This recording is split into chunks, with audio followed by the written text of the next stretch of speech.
La parole est à Dominique Kélémoès pour le groupe Paris en commun.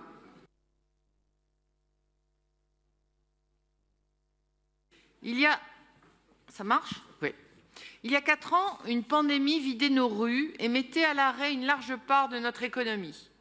Les séquelles de la période la plus dure de la pandémie se font encore sentir en termes économiques, en termes de santé globale et en termes d'organisation sociale. Cette pandémie est venue rappeler de manière brutale la fragilité de nos institutions et de nos techniques face à l'apparition d'un nouveau virus. Et surtout, elle est venue rappeler qu'il n'y a qu'une seule santé au-delà des frontières, une seule santé entre notre écosystème et nous-mêmes, et qu'on ne peut continuer à traiter la question de la santé comme si elle n'était pas affectée par le monde qui nous entoure, ses polluants, mais aussi ses ressources. One Health, c'est la logique qui anime ce deuxième plan de santé environnementale à Paris, et c'est l'approche qui répond le mieux à cette réalité multidimensionnelle. Si la santé n'est pas une compétence directe de la ville de Paris, il n'en reste pas moins que l'ensemble des choix que nous pouvons être amenés à faire ont des traductions en matière de santé et que nous sommes particulièrement bien placés à notre échelle territoriale pour connaître les besoins et les réalités en santé des Parisiennes et des Parisiens. Oui, une logique de santé environnementale est une approche de santé globale. Globale dans la prise en compte de l'interconnexion de tout le vivant au-delà des humains et du territoire immédiat, globale au sens de la santé, puisqu'il est essentiel aujourd'hui de prendre en compte la santé mentale, le bien-être, au-delà de la santé somatique et du simple évitement du risque sanitaire. Mais aussi globale en ce qu'elle prend en compte les personnes dans tous leurs environnements et aux différents stades de la vie.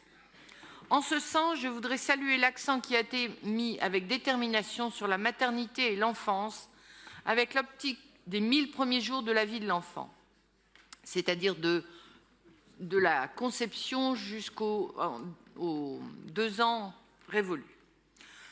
Nous le savons, la santé des femmes enceintes, la périnatalité et l'accueil de la petite enfance sont une période cruciale pour promouvoir et favoriser la santé tout au long de la vie de l'enfant. C'est donc une période stratégique pour la santé. Alors concrètement, qu'est-ce que ça signifie la santé environnementale dans les 1000 premiers jours de la vie de l'enfant ? Le développement intra-utérin et la petite enfance impliquent une période de croissance rapide et de construction de l'organisme, organes, systèmes nerveux, circulatoires, immunitaires, hormonaux, s'appuyant sur des processus sensibles qui peuvent être perturbés par différents types de facteurs environnementaux. Cette période constitue donc une fenêtre de vulnérabilité particulière appelée les 1000 premiers jours. Les comportements spécifiques à la petite enfance, temps important passé à se déplacer et à jouer au sol, comportements exploratoires impliquant le port d'objets de la main à la bouche, amènent au contact, à l'ingestion ou à l'inhalation de poussière ou de terre présente sur le sol, les mains, les objets. Ces comportements favorisent ainsi l'exposition aux contaminants divers qui pourraient être présents sur les objets dans les poussières ou les terres, du plomb, du mercure, des pesticides, ou sur les sols, émission de solvants suite à l'utilisation de produits de nettoyage par exemple. En plus d'un système immunitaire encore immature, les défenses naturelles des enfants entre 0 et 1000 jours sont moins développées, avec une peau et une barrière hémato-encéphalique plus perméables au passage de substances et une filtration nasale moindre. Ce sont bien sûr des actions en direction des futurs parents pour leur donner des adresses, des ressources, des conseils, pour les mieux préparer à ce qui les attend. Mais il ne s'agit pas de distribuer une simple plaquette. Il s'agira de remettre une mallette de produits du quotidien sans polluants chimiques, donnée à l'issue de la participation des parents à un atelier d'information et de sensibilisation organisé par la PMI.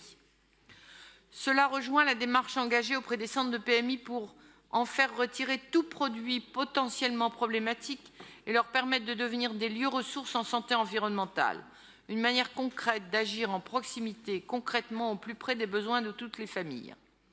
En faisant cela, il s'agit sans doute de donner à l'enfant les meilleures bases pour son développement et son avenir en matière de santé.